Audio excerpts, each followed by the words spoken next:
We are Tibetans. Our country, Tibet, was invaded by China in 1950.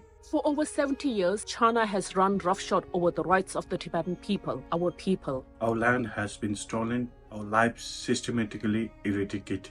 Before the occupation, Tibetans stewarded the land with care and concern, preserving the pastures, rivers, and mountains. But today, under China's military occupation, Tibet and its unique and important environment are suffering the consequences of failed policies, greed, and exploitation. Gigantic unregulated mines tear through Tibet's landscape.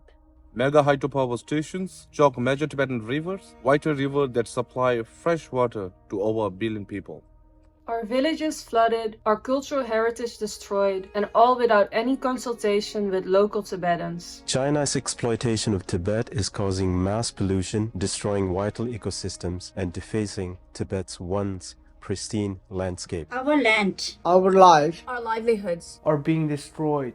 And international companies are complicit in the exploitation and destruction of Tibet. now we are taking a stand.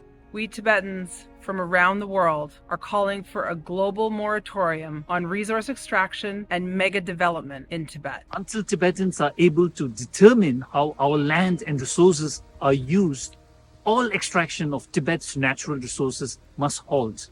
Those who profit from Tibet's resource exploitation are complicit in the occupation and repression of the Tibetan people, as well as the destruction of our lands. We call on international companies And international governments To listen to our words and support our cause.